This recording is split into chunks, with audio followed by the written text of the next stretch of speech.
ये साल 1990 की बात है।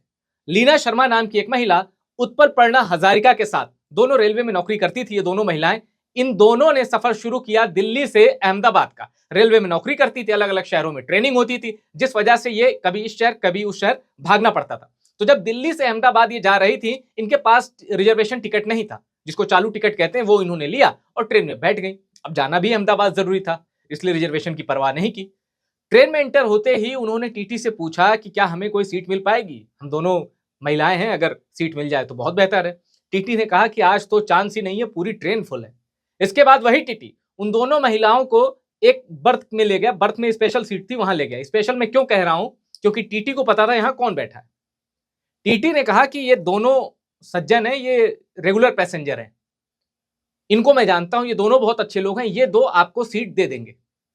जरा सी बात हुई, दो शख्स बैठे थे, दो पुरुष थे, उन्होंने लीना और उनकी मित्र उत्पलपर्णा को वो सीट दे दी। वो दोनों बैठ गई महिलाएं।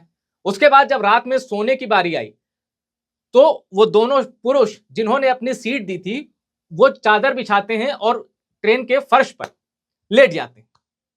और बीच में जब खाना आता है तो 4 थाली आती है, 2 महिलाओं के लिए, 2 उन पुरुषों के लिए। तो उनमें से एक पुरुष चारों का पैसा पे करता है। मतलब अपनी रिजर्व सीट छोड़कर 2 शख्स ट्रेन की बर्थ पर चादर बिछाते हैं, सो जाते हैं, और जिन 2 महिलाओं को उन्होंने सीट दी थी, उनके खाने का भी पे करते हैं।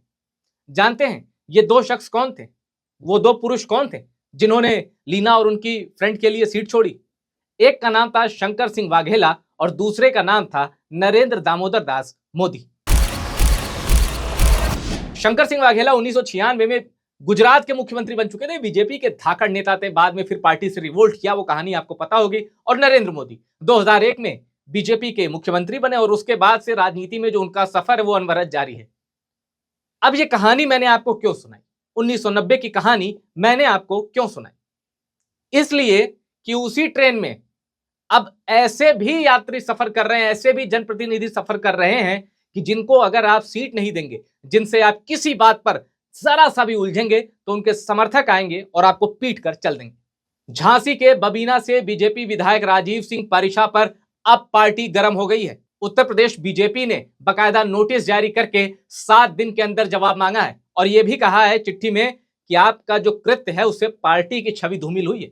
सीसीटीवी फुटेज आप देख चुके हैं वंदे भारत ट्रेन के अंदर की, जो कि दिल्ली के हजरत निजामुद्दीन से भोपाल के रानी कमलापति स्टेशन तक जाती है। उस बीच में क्या होता है, विधायक जी जो हैं उनके पास सीट होती है नंबर 50, नंबर 51। अब 49 नंबर सीट पर राजकिशोर नाम का एक शख्स ट्रेवल कर रहा होता है।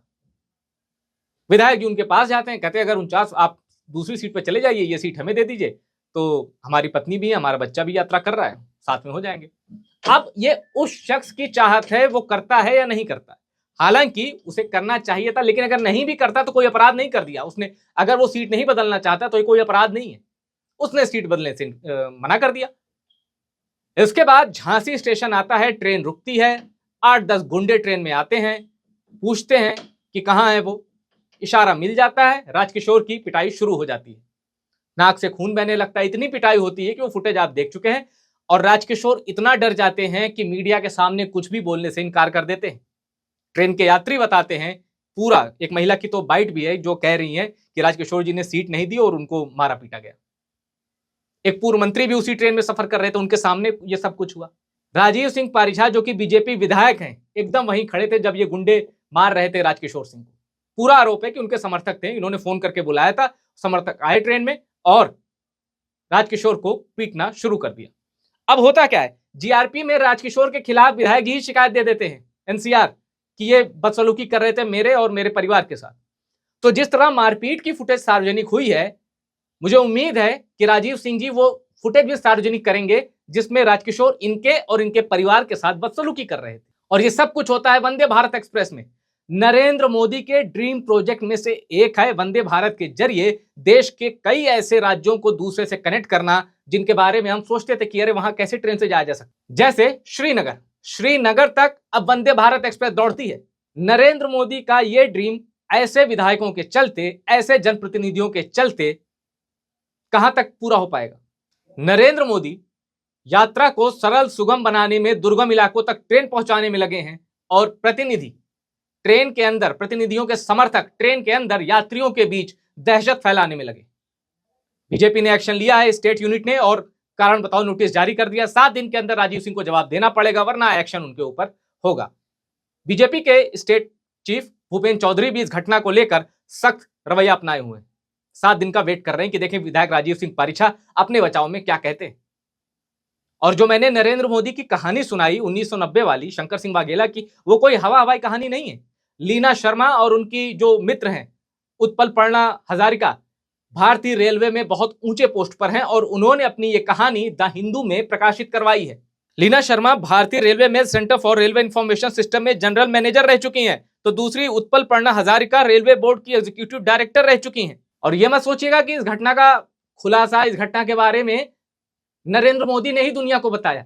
ये लीना और उनकी मित्र के जरिए दुनिया को पता चला, क्योंकि जो बड़े लोग होते हैं ना, वो गुणगान यशोगान नहीं करते अपने ही कृत्यों का, अपने ही सुकर्मों का, वो दुनिया जान जाती।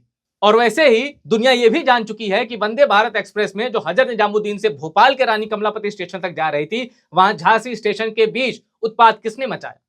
ट्रेन में यात्रा सुरक्षित नहीं है, बाहर से कोई आता है पीट के चला जाता है, यात्री का सामान तक दरवाजे पर रख देते हैं, वो यात्री खून से लथपथ जाता है, अपना सामान उठाता है, किसी तरह ट्रेन से बाहर निकलता है। इस बीच सब मूक दर्शक बन के देखते रहते हैं, और एक तो पूर्व मंत्री भी थे। और विधायक राजीव सिंह पारिछा उसी यात्री के खिलाफ जाके जीआरपी में शिकायत कर देते। क्यों नहीं उन्होंने उन लोगों के खिलाफ शिकायत दर्ज कराई जिन्होंने राजकिशोर को मारा पीटा था।